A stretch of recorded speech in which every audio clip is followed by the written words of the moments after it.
All right, come on. You know what? Let's make this fun. Shoot me, go. Boom! What, are you in the 1-2-2? Oh, that was worth it, dude. I hope I didn't yell at the mic too loud there. So Wehraboos, rejoice. The Strv 122 is here. And it's not 100% here in the live server. It's here in the second dev server for 1.97. Now, really quick, guys, given Gaijin's track record with previous dev servers, I fully expect this vehicle to be released. This whole update to be released sometime this upcoming week, maybe this Tuesday or Wednesday. It's currently Saturday as of the time of this video is recording during the initial entry of the dev server. And honestly, in my opinion, guys, I wouldn't doubt Gaijin or I wouldn't blame them actually, if they decided to hold off the update for another week to kind of get everything hashed out, get all the bug reports going in, and for them to actually spend a good amount of time getting things worked out a little bit, because as the way everything stands right now in the dev server, a lot of functions are still needing to be fleshed out, including the hull brake mechanic, some of the off-sided machine guns, off-sided optics, and other cannons and everything for that matter, flight models, etc. They really do need to get fixed out prior to release. Again, this is the dev server, guys, so a lot that I will be talking about is subject to change. So whatever I say here, especially with the Strv 122, please take it with a grain of salt. So moving on from that, guys, the Strv 122. Now, if you guys take a look at the vehicle, you'll notice some things. In fact, there's a lot of difference between this and the standard 2A5 you see right here. Now, if you just take a good look at this, you'll see it looks very smooth, kind of fleshed out quite a bit. But if we go back to the Swedish 122, you'll see a lot of rivets, you'll see a lot of added armor. And when I say that added armor, that's probably an understatement. In fact, the Mango round and other DM33 types, etc., M829s will not go through the front hull of this vehicle at all. Now, if we go over here to the protection analysis, we say we bring out Russia and their T80U with their Mango round, as you see right here, and I actually live tested this in the stream earlier. You cannot go through any bit of this. I mean, there's some spaces down here, but in all honesty, that's going to be an RNG situation to where you're going to have to get incredibly lucky to hit. And if you guys look over at the normal spots, the upper plate is actually incredibly trolly. Even the driver's port, which of course can be penetrated, but as you see right there, it did bounce off the upper plate going into the driver's, optics here. And it's actually very difficult to kill. Now, the only area we were able to find that we're able to destroy this vehicle efficiently is underneath the breech. In fact, this area, which would commonly be known as the V spot on T80s, T64s, etc., it does go through without a problem. You won't necessarily get the gunner. You'll probably knock out the loader, etc., etc. But here's the big thing.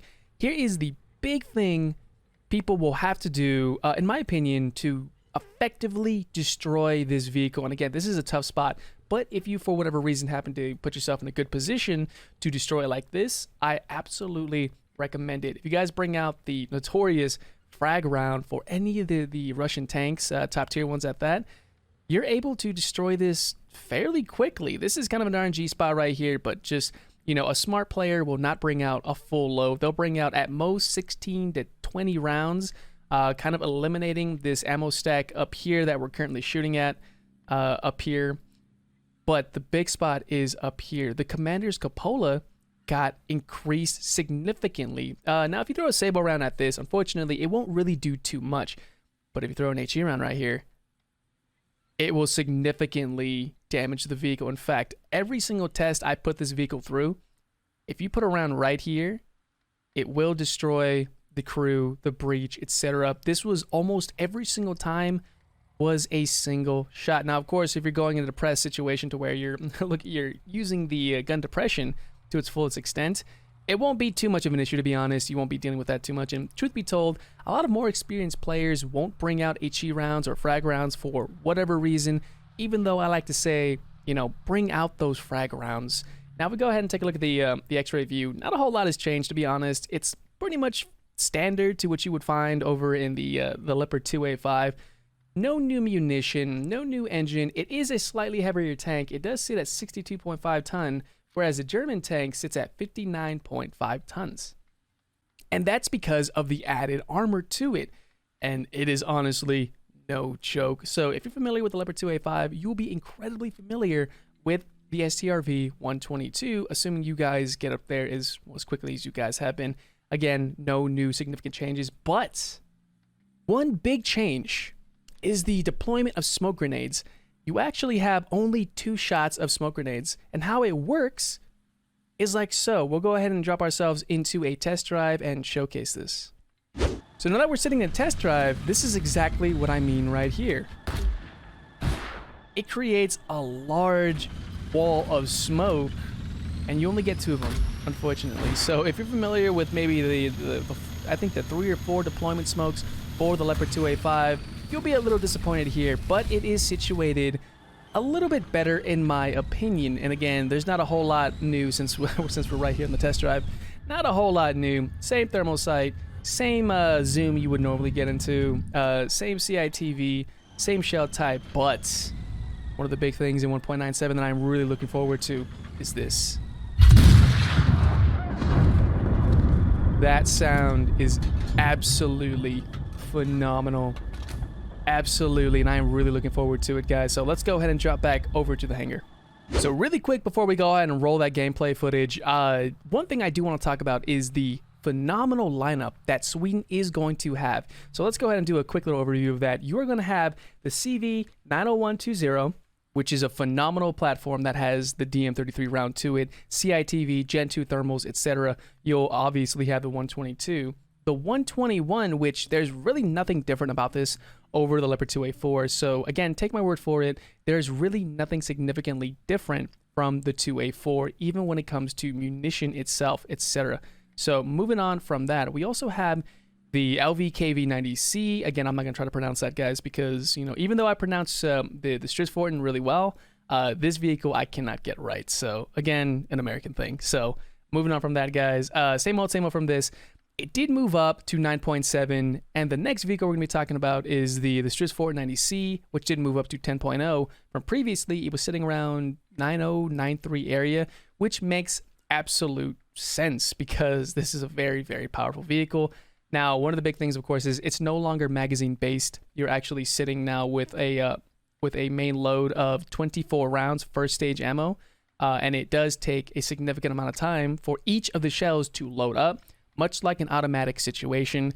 And then, of course, you have the Premium Boy, which I will be featuring in a separate video. If you guys want to go ahead and take a look at that, we'll be talking about this premium vehicle and why I think it's going to be one of the best premium vehicles. I'm sorry, I kind of stumbled on that, guys. But again, one of the best premium vehicles in War Thunder. And again, next video, guys, we'll be talking about this. So, without further ado, let's go ahead and jump into some gameplay. All right, now go ahead and shoot me in the anywhere in the lower and upper glacis, just not the neck. Like how you would normally kill a leopard.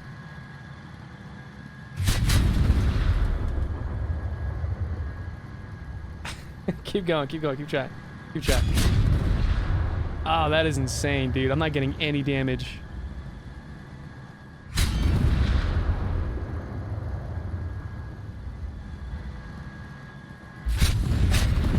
All right, now go ahead and try to knock me out.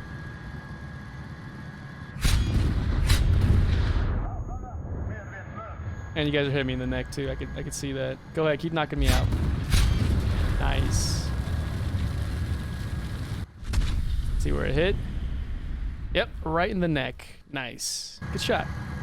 All right, now that you got an HE loaded, are you an AVRE? Yeah, you are. All right. Okay, no, 2 T80s. I'll take it. All right, cool. Now go ahead and... wow. I just noticed my arrowhead's missing. Go ahead and shoot me in the Commander's Cupola, or like the center of it to the left of it. The frag round. Go ahead. Nice. Now a little bit to the right of that, towards the center. You see the little hump? Go ahead and shoot at that. There you go. Nice hit.